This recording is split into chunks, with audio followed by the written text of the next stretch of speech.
प्यारे बच्चों, last class में जैसा कि आप सभी बच्चों को याद ही है कि हम लोगों ने एक्सरसाइज 5.5 के सारे क्वेश्चंस कंप्लीट कर लिए हैं और अब उसके बाद हम लोग एक्सरसाइज 5.6 की ओर बढ़ेंगे।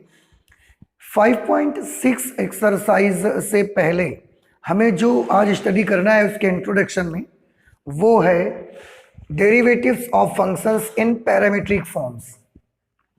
मीन्स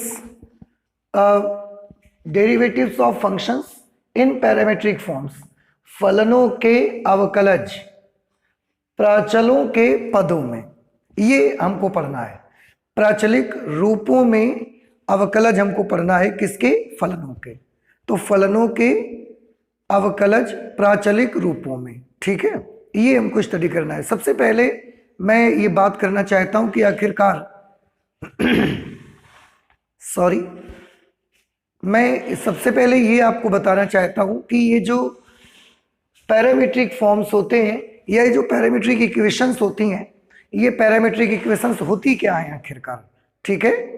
तो देखिए, जैसे मैं एक एग्जांपल से आपको इसे क्लियर करता हूं। जैसे आप ये मान लीजिए कि मेरे पास y की, मैं इधर बता देता हूं, मेरे पास y की एक वैल्यू है दैट इज साइन t, और एक वैल्यू मेरे पास x की है जो कि cos t है, ठीक है।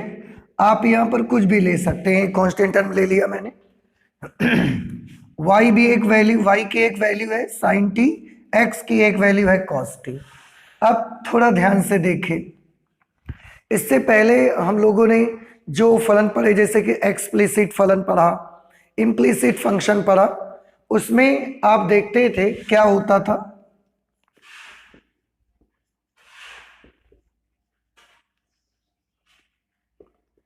एक्सप्लिसिट फंक्शन पढ़ते थे, तो एक्सप्लिसिट फंक्शन में लगभग इस तरीके का हमने पढ़ा, साइन x प्लस 3, जिसमें हम जो हमारा डिपेंडेंट वेरिएबल होता है उसे हम आइसोलेट कर पाते थे।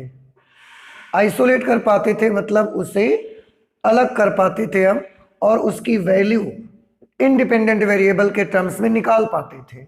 लेकिन एक और प्रकार के फलन हमने पढ़े थे जिसको बोला गया था इम्प्लिसिट फंक्शंस। इम्प्लिसिट फंक्शन यानी कि अस्पष्ट फलन। और अस्पष्ट फलन किस तरीके के? जैसे कि हम ऐसे लिख दें इसको, y plus x sine y is equal to 5, इस तरीके से लिख दें, जिसमें कि हम जो हमारा इंडिपेंडेंट, जो डिपेंडेंट वेरिएबल है y, ये जो परतंत्र चर है y, इसे हम आइसोलेट ना कर पाए, ठीक है। इसे, इसकी वैल्यू x के पदों में आसानी से या हम ना निकाल पाए, उसे हम बोलते थे एक्स इम्प्लिसिट फंक्शन। फिर से मैं एक बार याद दिला दूं आपको, एक्सप्लिसिट फंक्शन वो फलन होते हैं जिनमें हमारा जो परतंत्र चर होता है उसे हम इक्वेशन के एक साइड में आइसोलेट कर पाते हैं, अलग निकाल पाते हैं उसको।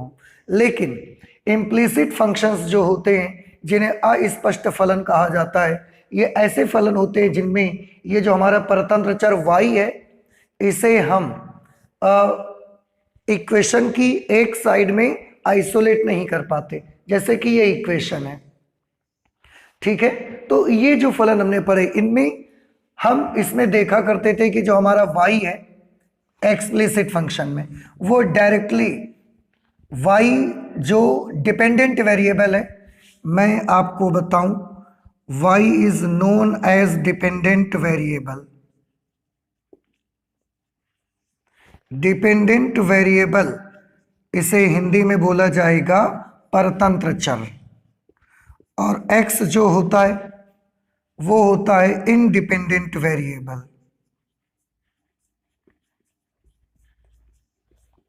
इंडिपेंडेंट वेरिएबल, ठीक है, ये होता है स्वतंत्र चर। स्वतंत्र चर, परतंत्र चर और स्वतंत्र चर। ठीक है, इसमें मुझे दिख रहा है कि मेरा जो परतंत्र चर है वो डायरेक्टली स्वतंत्र चर पर डिपेंड करता है, लेकिन इस इक्वेशन में हम ऐसा नहीं दिखता कि ये जो हमारा डिपेंडेंट वेरिएबल है ये इंडिपेंडेंट वेरिएबल पर किसी तरह डिपेंड करता है या नहीं करता, या जो हमारा इंडिपेंडेंट वेरिएबल है ये डिपेंडेंट वेरिएबल पर किस तरीके से रिलेट करता है, ये इसमें हमको अलग से नहीं समझ में आता। इम्प्लिसिट फंक्शन के बहुत सारे टाइप्स हो सकते हैं। एक टाइप ये भी आप देख सकते हैं, इस तरीके का भी हो सकता है। आप इसमें भी इक्वेशन के एक साइड में आप डिपेंडेंट वेरिएबल को आइसोलेट नहीं कर सकते, y को एक तरफ नहीं कर सकते आप। ठीक है, ओके। अब फिर से वापस आते हैं, तो सबसे पहले मुझे ये देखना है that what are parametric equations. मैं यहां पर लिख देता हूं, we are going to study the very first that what are the parametric equations. Okay, what are the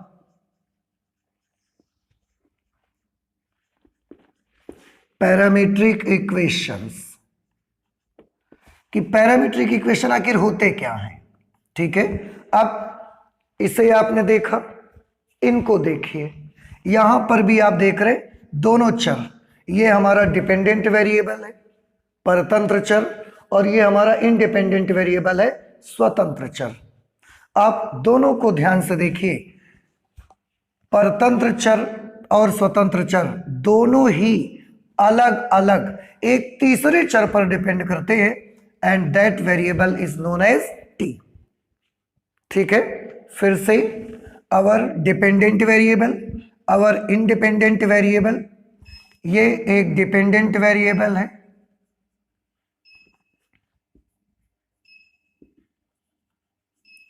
और ये हमारा इंडिपेंडेंट वेरिएबल है।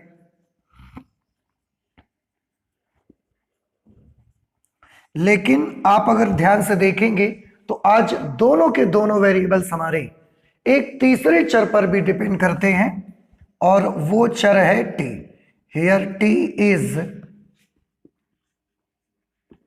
ऑल्सो अ वेरिएबल, टी भी एक वेरिएबल है, टी भी एक चर है। तो हमने क्या देखा कि हमारे जो जिन्हें हम स्वतंत्र चर परतंत्र चर कहते हैं, इस इक्वेशन में इनमें या तो एक दूसरे से डायरेक्ट रिलेट रहते थे और या तो हम y को आइसोलेट नहीं कर पाते थे। लेकिन इन इक्वेशंस में आप देखें कि परतंत्र चर और स्वतंत्र चर दोनों ही अलग अलग एक तीसरे चर पर डिपेंड करते हैं। y t पर डिपेंड करता है, x भी t पर डिपेंड करता है। तो इस प्रकार की जो इक्वेशंस होती हैं उन्हें हम पैरामीट्रिक इक्वेशंस कहते हैं। किस प्रकार की इक्वेशन? जिनमें कोई दो चर एक तीसरे चर पर, और वो चर कैसा, जो कॉमन चर हो दोनों में, उस पर निर्भर करें, तो इस प्रकार की जो इक्वेशंस बनेगी उन्हें हम बोलते हैं पैरामीट्रिक इक्वेशंस। फिर से एक बार मैं बताऊं आपको, जब कभी दो अलग अलग चर एक तीसरे उभयनिष्ठ चर पर अलग अलग निर्भर करते हैं, तो इस प्रकार जो हमारी समीकरणें बनती हैं उन्हें हम बोलते हैं पैरामीट्रिक इक्वेशंस, प्राचलिक समीकरणें कही जाती हैं। ठीक है, तो हम चाहें तो प्राचलिक समीकरणों के बारे में एक लाइन में नोट कर सकते हैं। यदि कोई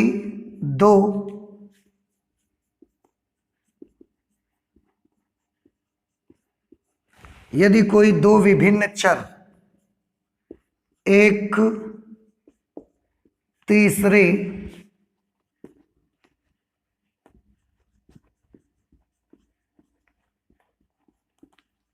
उभयनिष्ठ चर पर अलग अलग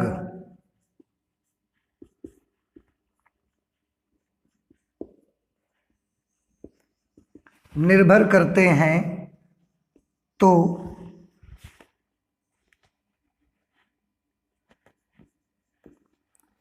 उनकी निर्भरता को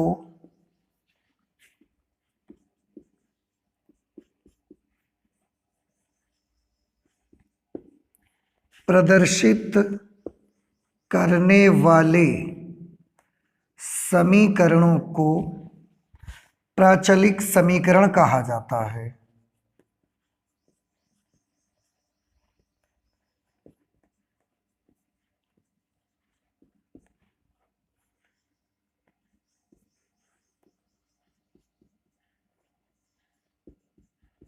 प्राचलिक समीकरण कहा जाता है। एक बार फिर से देख ले, यदि कोई दो विभिन्न चर, जैसे हमारे पास x और y दो चर थे, एक तीसरे उभयनिष्ठ चर, तीसरा उभयनिष्ठ चर मतलब जो तीसरा चर होगा वो दोनों में मिलेगा आपको, जैसे कि t, पर अलग अलग निर्भर करते हैं। देखो y a sin t के अकॉर्डिंग डिपेंड करता है और x a cos t के अकॉर्डिंग डिपेंड करता है, तो अलग अलग दोनों डिपेंड करते हैं।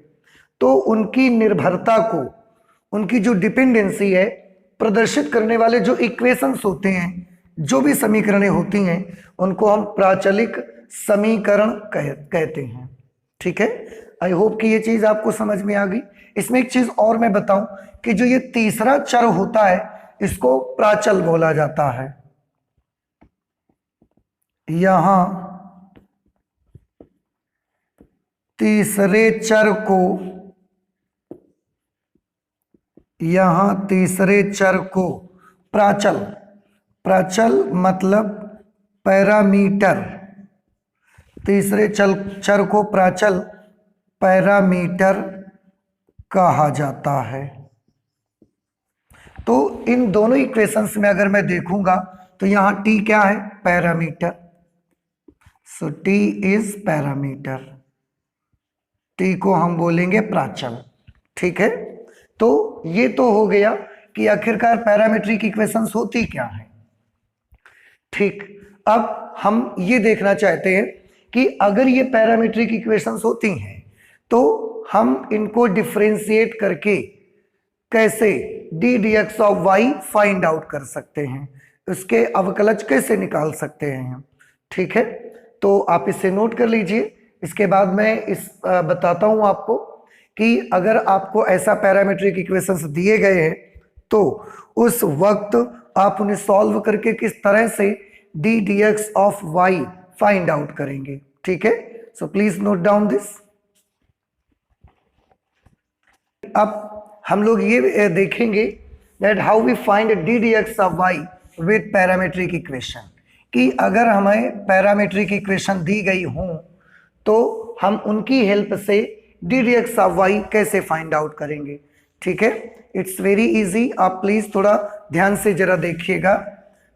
सपोज लेट y हमको दिया गया है और that is a function of t, okay, और x भी जो हमको दिया गया है, x भी जो हमको गिवन है that is also a function of t।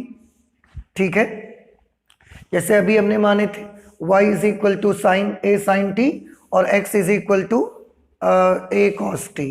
तो अगर y और x ऐसे ये t के फलन के रूप में दिए गए हैं, ये दो वेरिएबल्स और ये दो के दोनों वेरिएबल एक तीसरे वेरिएबल t पर अलग अलग डिपेंड करते हैं। Here t is parameter and these two are the variables. Okay, अब किस तरह से हम सॉल्व करके d dx of y find out करेंगे आप देखें। Let this is equation number 1 and this is equation number 2।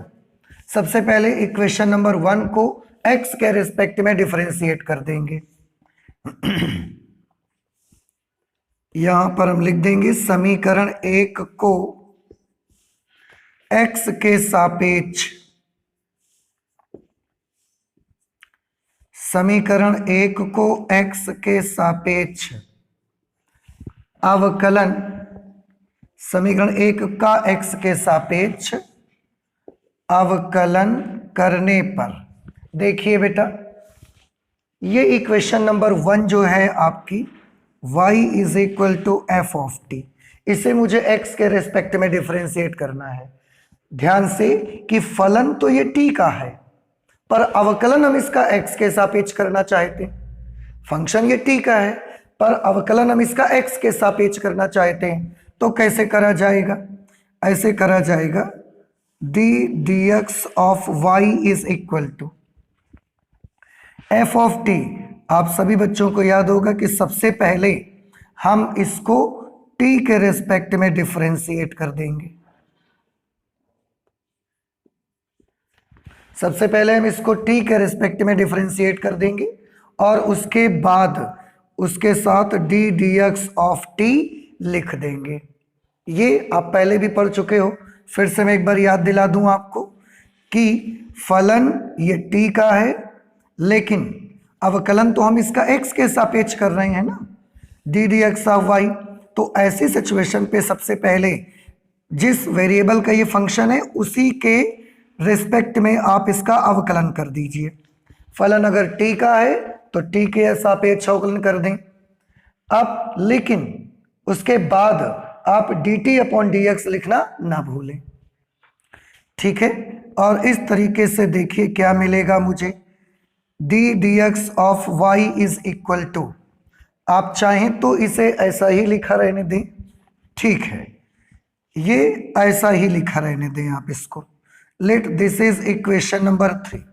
अब आप ध्यान से देखेंगे बेटा तो आप पाएंगे कि अगर हमें d dx ऑफ y की वैल्यू चाहिए तो मुझे d dx ऑफ t की वैल्यू भी चाहिए, क्योंकि जब तक ये नहीं निकालेंगे और यहाँ रखेंगे नहीं तो हमें d dx ऑफ y की वैल्यू नहीं मिलेगी।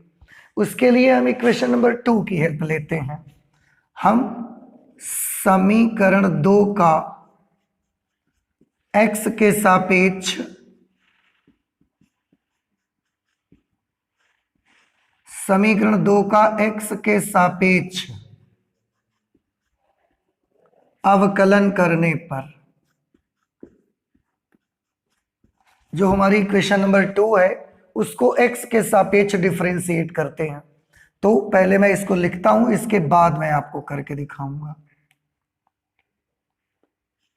g of t, okay, so please differentiate this equation with respect to x।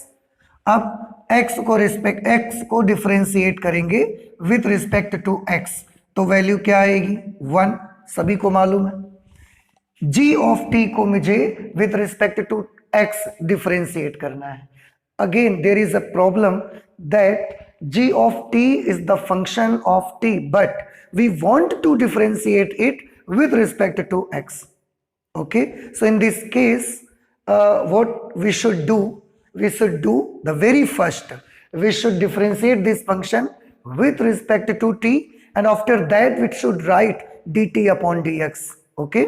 आप इसमें भी जानते हो, पहले भी आप कर चुके हो कि अगर ये t का एक फलन है तो सबसे पहले इसको डिफरेंशिएट आपको t के रिस्पेक्ट में ही करना है, t के रिस्पेक्ट में ही आपको इसे डिफरेंशिएट करना है, ठीक है। लेकिन उसके साथ dt अपॉन dx लिखना आपको नहीं भूलना, ठीक है, ये चीज करना है। अब अगर मैं यहां से dt अपॉन dx की वैल्यू निकालूंगा, क्योंकि मुझे dt अपॉन dx चाहिए, अगर मैं यहां से dt अपॉन dx निकालूंगा तो ये चीज मुझे यहां भेजनी पड़ेगी। Therefore you can understand that dt upon dx will be 1 upon d dt of g of t, okay. आप देख सकते हैं इस तरह से dt अपॉन dx की वैल्यू आपको मिलेगी, और ये जो dt अपॉन dx की वैल्यू है इसे हम यहाँ इक्वेशन नंबर 3 पे रख सकते हैं। इसलिए समीकरण 3 से आप देखें equation number 3, that is d dx of y is equal to d dx of y is equal to d dt of f of t multiplied by d dt of f of t multiplied by dt upon dx। dt upon dx is 1 upon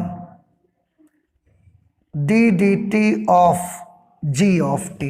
means हम अगर इसे और अच्छे से सही से लिखें तो आप देखें क्या लिख पाएंगे, हम लिख पाएंगे d dx of y is equal to इसको लिख पाएंगे d d t of f of t upon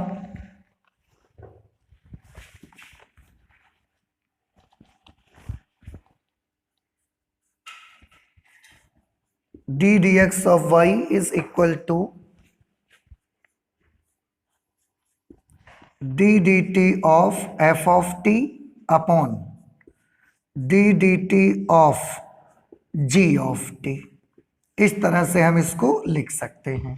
और एक चीज देखें, एफ ऑफ टी की जगह पर वाई लिखा जा सकता है और जी ऑफ टी की जगह पर एक्स लिखा जा सकता है, इसलिए हम इसको d d x of y is equal to, हम इसे लिख सकते हैं d d x of y f of t upon d d t of y upon d d t of x. ये हम इसको लिख सकते हैं। ठीक है, तो आप देखें ध्यान से कि फाइनली हमने ये बना लिया कि अगर मुझे इस तरीके से पैरामेट्रिक इक्वेशंस दी जाएं तो उन इक्वेशंस को सॉल्व करके कैसे, how we find d d x of y with parametric equations, किस तरह से सॉल्व करके हम d d x of y की वैल्यू फाइंड आउट कर सकते हैं। अब आगे से जो भी क्वेश्चन हमको सॉल्व करने हैं उनके लिए हमको ये सब याद नहीं रखना है, हमको सिर्फ और सिर्फ ये एक फॉर्मूला याद रखना है। बस क्या फॉर्मूला याद रखना है कि अगर कभी भी d d x of y आपको फाइंड करना है ऐसे पैरामेट्रिक इक्वेशंस से, तो आप क्या करेंगे, आप करेंगे ये कि y को भी उस तीसरे चर के सापेक्ष अवकलन करें, x का तीसरे चर के सापेक्ष अवकलन करें और इसके बाद d d t of y में d d t of x से आपको डिवाइड कर देना है। ठीक है, आप एक चीज और समझ लें, ये एक चीज और, d d x of y आपको ये लगने लगे कि d d t of y upon d d t of x, इसमें डी टी से डी टी कैंसल हो गया तो d d x of y निकल करके आ गया। बेटा ऐसा नहीं है, क्यों? क्योंकि इसमें से आप देख सकते हैं कि जो ये d d x of y होता है या ये d d t of x है या ये d d t of y है, जो कुछ भी है कहीं पर भी है, ये एक सिंगल टर्म है, उसमें से आप इस तरह से dt से dt कैंसिल नहीं कर सकते। ये जो आप देख सकते हैं this is a single term, और अगर ये सिंगल टर्म है तो इसमें से कोई भी एक चीज आप हटाए बगैर नहीं रह सकते, कोई एक चीज कैंसिल कर दें, इट इज नॉट पॉसिबल। ठीक है, इसलिए याद रहे अगर आपको dy बाई डी एक्स चाहिए तो y का भी t के रिस्पेक्ट में डिफरेंशिएशन करिए, x का भी t के रिस्पेक्ट में डिफरेंशिएशन करिए और फिर t y by d t में dx बाई डी टी से डिवाइड कर दीजिए। ठीक है, तो ये तरीका है कि किस तरह से आखिरकार हम प्राचलिक समीकरणों से d d x of y find out करेंगे। ठीक है, अब मैं इसके एक आध एग्जाम्पल आपको करके दिखाता हूं, आप इसको देख सकते हैं। एक चीज मैं और यहां पर आपको बताना चाहता हूं, इसको ध्यान से देखिए आप जरा। इसमें आपने देखा कि जब d d x of y हम निकालने गए तो हमें ऊपर एक अलग फलन का डिफरेंशिएशन करना पड़ा, नीचे एक अलग फलन का डिफरेंशिएशन करना पड़ रहा है। ऊपर एफ ऑफ टी को टी के रिस्पेक्ट में डिफरेंशिएट किया और नीचे जो फंक्शन है जी ऑफ टी उसको टी के रिस्पेक्ट में डिफरेंशिएट किया। इसका मतलब ये निकलता है कि हम ये भी तो कह सकते हैं, भाई आप देखो x एक अलग फंक्शन है, y एक अलग फंक्शन है, x एक अलग फंक्शन है, y एक अलग फंक्शन है। सभी ध्यान से देखेंगे, हम इसको बोलते हैं x के सापेक्ष y का अवकलज। ठीक, अब क्या हम इसको बोल सकते हैं कि एक फलन x के सापेक्ष दूसरे फलन y का अवकलज? आप देख लो ना, x भी तो एक फलन है, y भी एक फलन है, इसलिए मैं ये बोल सकता हूं कि एक फलन के सापेक्ष दूसरे फलन का अवकलज। ठीक है। तो एक्चुअली ये जो आप कर रहे हो ना पैरामीट्रिक इक्वेशंस में, जो आप d d x of y find कर रहे हो, एक्चुअली आप एक फलन के सापेक्ष दूसरे फलन का अवकलज फाइंड कर रहे हो। Means this is actually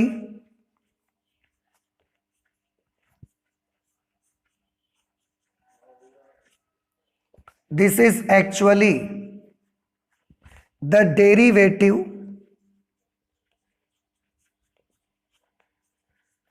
of a function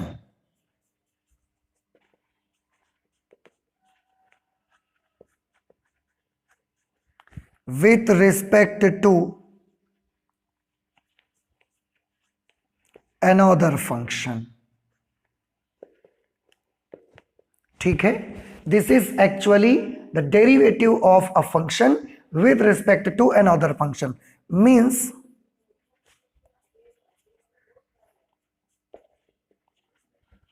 वास्तव में यह एक फलन के सापेक्ष वास्तव में यह एक फलन के सापेक्ष वास्तव में यह एक फलन के सापेक्ष दूसरे फलन का अवकलज है।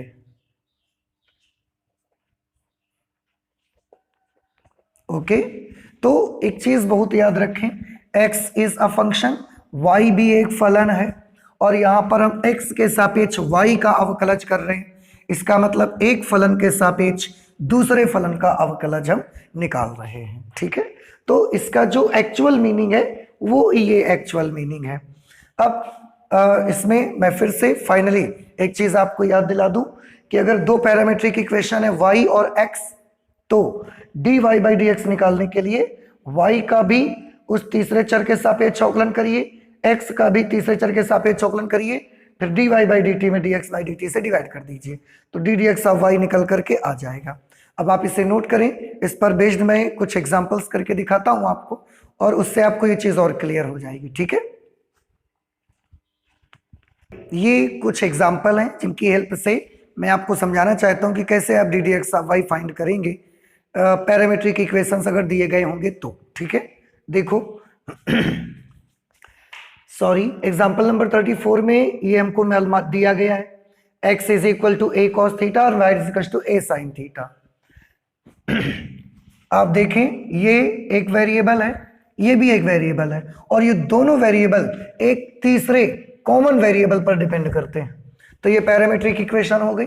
ठीक, हमको d d x of y find out करना है इनसे। तो मैंने क्या बताया कि आपको पूरी वो प्रोसेस नहीं करनी है, आपको क्या करना है कि सबसे पहले y को थीटा के रिस्पेक्ट में डिफरेंशिएट करना है, फिर x को थीटा के रिस्पेक्ट में डिफरेंशिएट करना है, और फिर dy बाई डी थीटा में dx बाई डी थीटा से डिवाइड कर देना है। ठीक है, चलिए पहले इसको कर देते हैं। तो x को थीटा के सापेक्ष जो भी उसमें तीसरा चर होगा, x को थीटा के सापेक्ष अवकलन करने पर, अगर हम x को थीटा के सापेक्ष अवकलन करेंगे तो देखिए क्या मिलेगा मुझे, d d theta of x is equal to a constant term है, बाहर कर लो, cos थीटा का डेरिवेटिव मिलेगा माइनस साइन थीटा।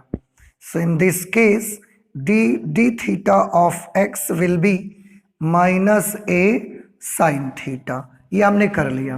अब y का भी थीटा के रिस्पेक्ट में अवकलन करिए,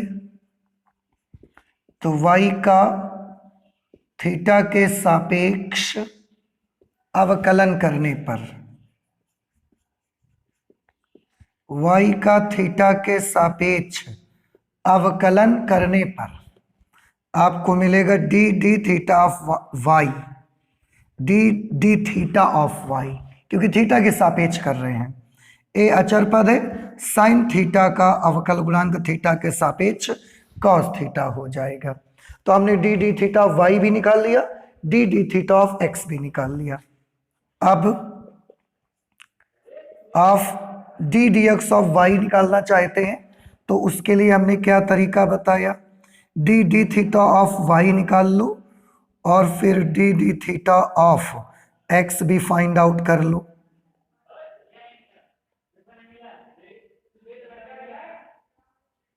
D d theta of x भी फाइंड आउट कर लो और इसमें इससे डिवाइड कर दो।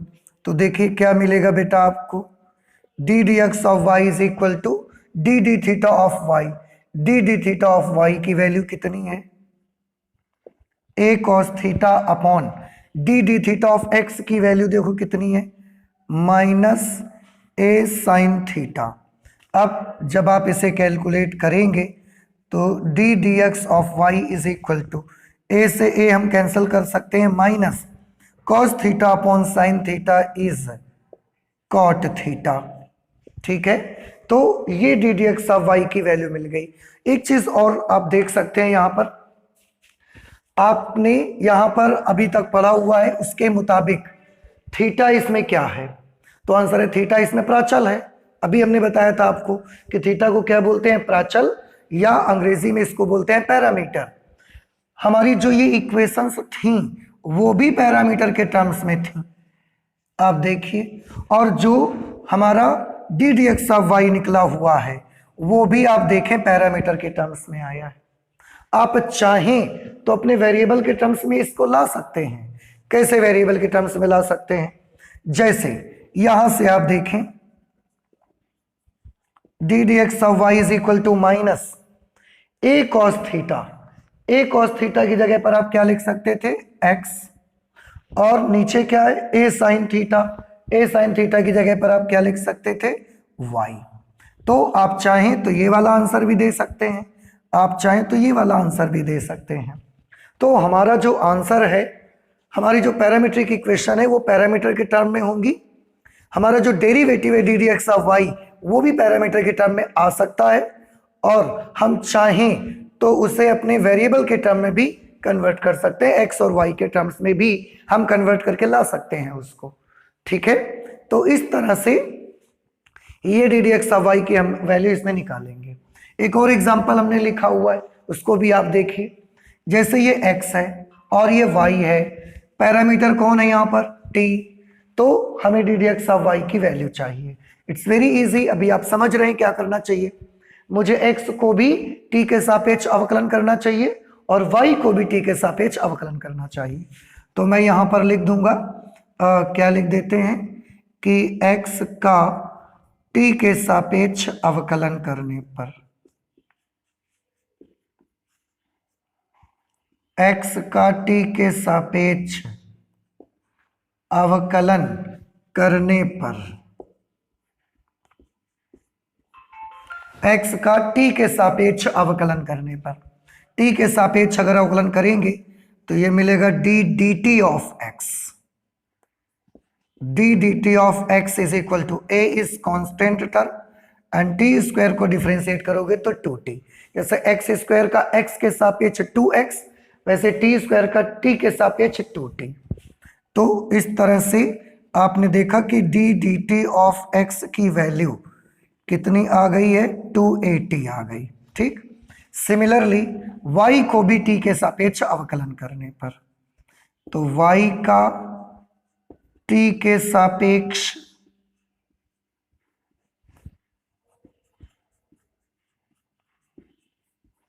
y का t के सापेक्ष अवकलन करने पर, इसको लिखेंगे तो d dt of y is equal to 2a constant term है और t का डेरिवेटिव 1 हो जाएगा। इस तरह से d dt of y is equal to 2a, ये मिल जाएगा हमको। ठीक है, और हमारा जो अभी तक का नॉलेज है उसके मुताबिक how can we find the value of d d x of y, so answer is by dividing d dt of y by d dt of x। तो अगर आप d dt ऑफ y में d dt of x से divide कर देंगे तो आपको d dx of y मिल जाएगा। d dt ऑफ y की जगह पर क्या लिखा जाएगा, 2a, d dt of x की जगह पर लिखेंगे 280 d dx of y is equal to 2a से 2a कैंसल हो गया 1/t आंसर आ गया। तो ये प्राचल के पदों में हमारा आंसर आपको मिल जाएगा। ठीक है, तो इस तरह से प्राचलिक समीकरणों से d d x of y को हम फाइंड आउट करते हैं। ठीक है, अब यहां पर एक छोटी सी चीज आप ये सोच सकते हैं, आप ये सोच सकते हैं कि आखिरकार प्राचलिक समीकरणों की जरूरत हमें क्यों पड़ती है। प्राचलिक समीकरणों से ये d d x of y निकालने की आवश्यकता हमको क्यों पड़ती है, आप इसको सोच सकते हैं। तो मैं एक छोटी सी चीज आपको बताना चाहता हूं, आप इसे नोट कर लीजिए, उसके बाद मैं आपको इसको बताता हूं। ठीक है, जैसे कि मैंने अभी बोला कि हम ये देखना चाहते हैं कि आखिरकार प्राचलिक समीकरणों की इस तरीके से अवकलज की हमको आवश्यकता क्यों है। तो मैं नेसेसिटी देखना चाहता हूं कि क्यों जरूरत है हमको। एक छोटा सा एग्जाम्पल मैं लेता हूं और इसके बाद मैं उसे समझाता हूं आपको। ठीक है, जैसे बाई चांस मैं एक एग्जाम्पल ले लेता हूं, कुछ भी ले लेते हैं। माना एक इक्वेशन है हमारे पास, x square plus y square is equal to a square. आप जानते ही हैं सभी लोग, ये एक वृत्त की इक्वेशन है। इसका केंद्र मूल बिंदु पर है और त्रिज्या ए के बराबर है। अगर मैं इसका अवकलन करके d d x of y find out करूंगा तो मुझे क्या मिलेगा।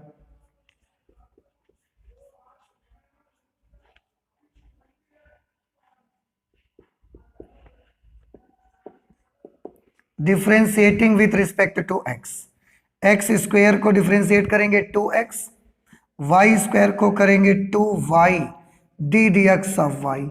ए स्क्वायर का डिफरेंशियल कोएफिशिएंट कितना होगा, 0। फिर आप पूरी इक्वेशन को या आप 2x को उधर भेज दीजिए तो ये मिलेगा 2y d d x of y is equal to -2x। 2 से 2 कैंसल, इस तरह से d d x of y is equal to -x/y। ठीक, ये इस वृत्त की इस समीकरण से d d x of y की वैल्यू हमने निकाल ली। ठीक, अब हम वृत्त के प्राचलिक समीकरण ले लेते हैं।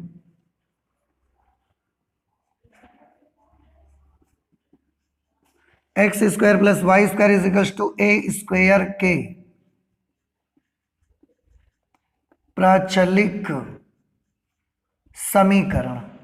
प्राचलिक समीकरण क्या होंगे, x is equal to a sine theta और y is equal to a cos theta. ये वृत्त x square plus y square is equal to a square के प्राचलिक समीकरण होंगे। अब अगर इनकी हेल्प से मैं d d x of y निकालता हूं तो वो कितना मिलेगा मुझे, उसको आप ध्यान से देखिए।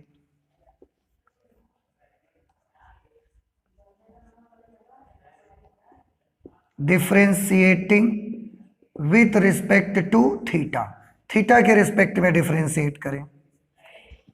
D d theta of x is equal to a cos theta. ऐसे ही इसको भी करेंगे।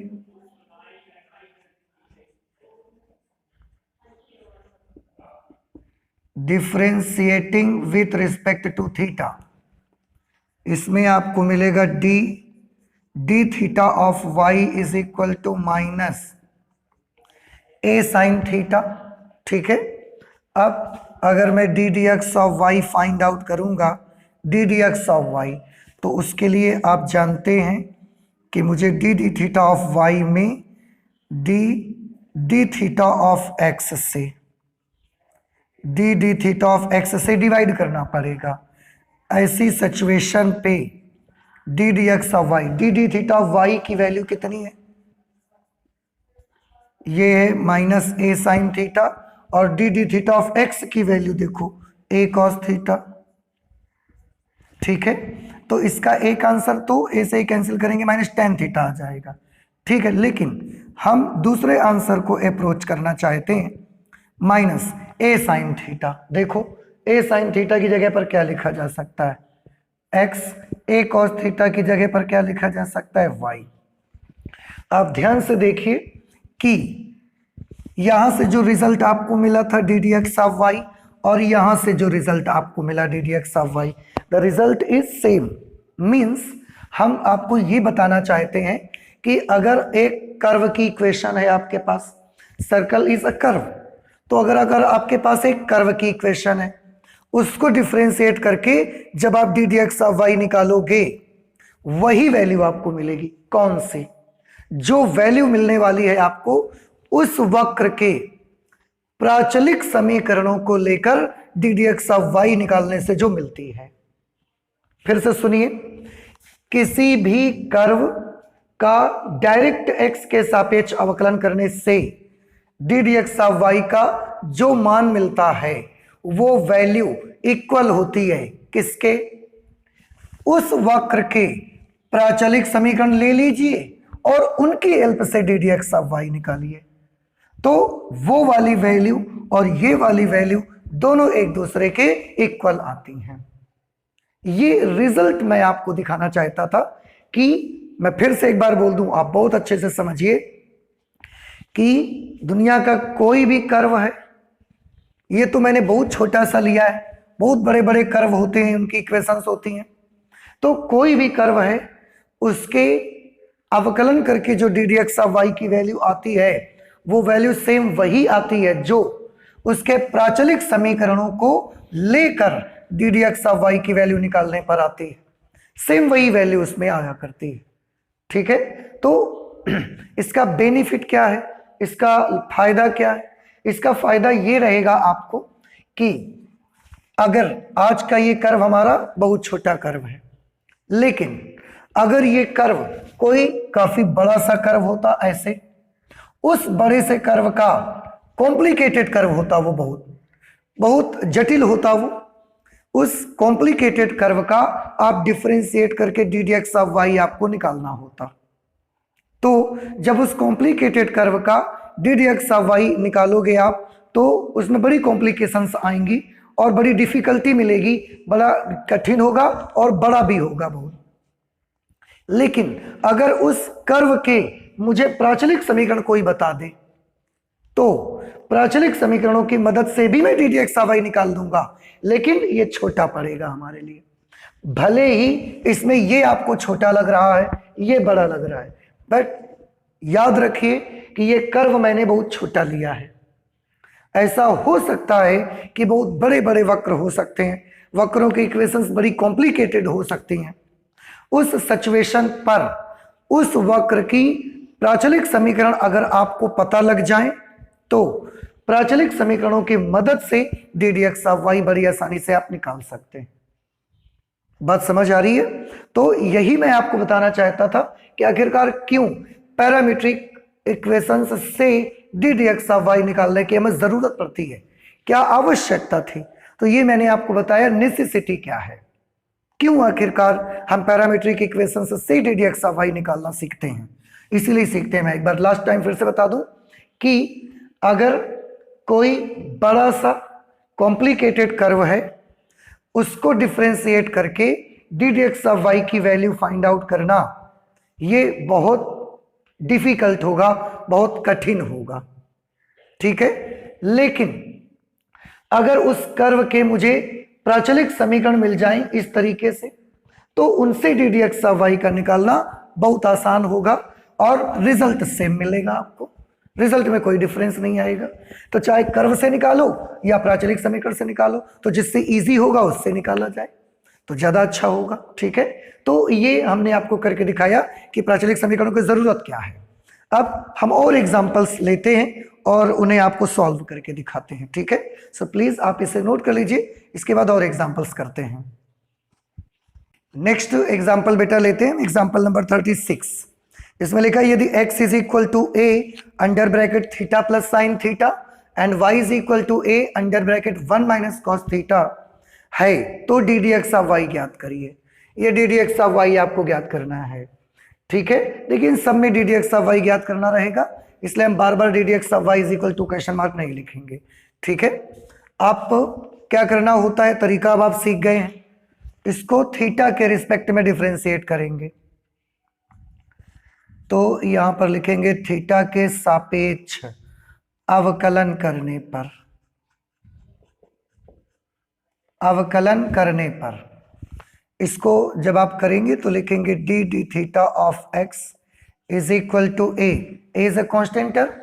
जब इसको डिफरेंशिएट करने जाओगे तो थीटा का अवकलन थीटा के सापेक्ष, जैसे एक्स का एक्स के सापेक्ष अवकलज 1 होता है, ऐसे थीटा का थीटा के रिस्पेक्ट में 1 होगा। सिमिलरली साइन थीटा के लिए कॉस थीटा हो जाएगा। ठीक, ये d d theta of x की वैल्यू आ गई। ऐसे इसको भी थीटा के सापेक्ष अवकलन करिए। थीटा के सापेक्ष अवकलन करने पर इसको आप लिखेंगे d d theta of y is equal to a constant term है, 1 का 0 हो जाएगा, माइनस कॉस थीटा को करेंगे तो माइनस साइन थीटा, तो ये वाला माइनस और जो कॉस थीटा का माइनस साइन थीटा आने वाला है वो मिलकर दोनों कैसे हो जाएंगे प्लस। इस तरीके से d d theta of y की वैल्यू हमको मिली ए साइन थीटा। ठीक है, अब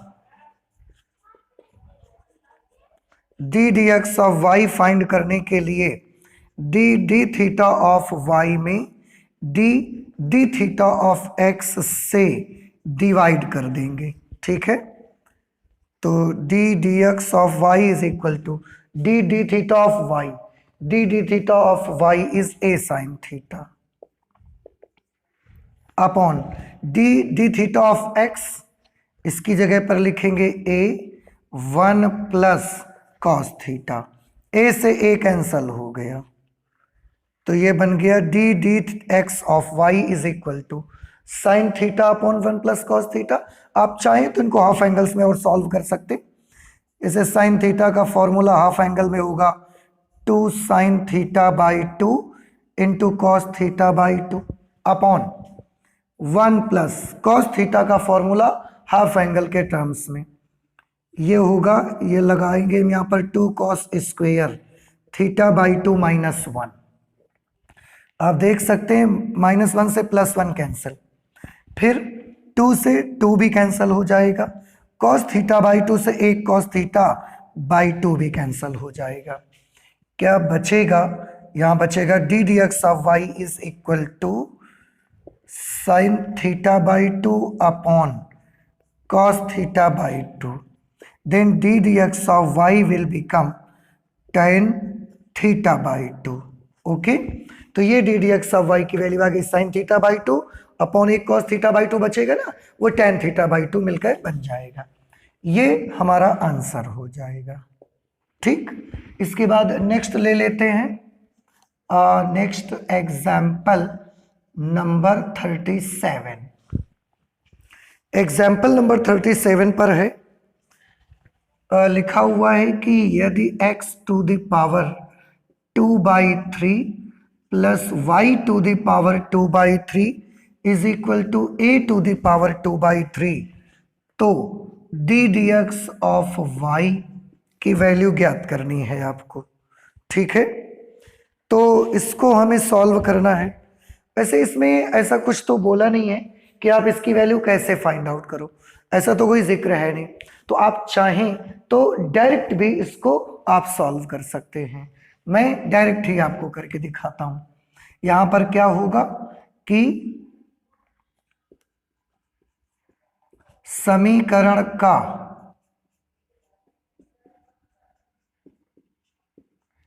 x के सापेक्ष अवकलन करने पर, x के सापेक्ष अवकलन कर दीजिए। x टू द पावर 2/3 का करोगे तो x to the power n का फॉर्मूला लगाना पड़ेगा। x to the power n का अवकलज का formula n x to the power n-1, तो 2/3 x to the power 2/3 -1 n x to the power n-1 plus इसमें भी करेंगे तो 2/3 y टू द पावर 2/3 -1, लेकिन क्योंकि ये y है और अवकलन तो हम x के सापेक्ष कर रहे हैं, इसलिए बेहद जरूरी है d d x of y लिखना। a to the power 2/3, you know that a to the power 2/3 is completely a constant term, and the differential coefficient with respect to x of any constant term is equal to 0. So we will put here 0. अब इस term को उधर भेजना चाहते हैं तो ये हो जाएगा 2/3 y टू द पावर 2/3 में 1 माइनस करोगे एलसीएम लेकर के, then you will get that it is -1/3 into d d x of y is equal to, इसे आप लेफ्ट में भेज देंगे, then it will be -2/3 x to the power -1/3. ये 2/3 से 2/3 कैंसिल कर सकते हैं, इसको उधर भेज दीजिए तो ये हो जाएगा d d x of y is equal to x to the power -1/3 upon y to the power -1/3. हम चाहें थोड़ा बहुत और कैलकुलेट कर सकते हैं, जैसे इनके पावर को पॉजिटिव बना सकते हैं. कैसे? इसको ऊपर भेज दें, इसको नीचे भेज दें, पावर पॉजिटिव हो जाएगी. y to the power 1/3 upon x to the power 1/3. Then d d x of y is equal to, क्योंकि दोनों की पावर सेम है इसलिए हम ऐसे भी लिख सकते हैं y upon x to the power 1/3. और देखिए हम ऐसे भी इसको लिख सकते हैं y अपॉन एक्स, और ऐसे सर्ड बना के भी हम इसको लिख सकते हैं surd of y upon x. ठीक है, y अपॉन एक्स का क्यूब रूट, इसको आप ऐसे भी लिख सकते हो. तो ये हमारा फाइनल आंसर आ जाएगा. और ये इस तरीके से हमने क्या कर लिए, सारे के सारे एग्जाम्पल्स सॉल्व कर लिए हैं. ठीक है, अब हम नेक्स्ट एक्सरसाइज स्टार्ट करते हैं. ठीक है.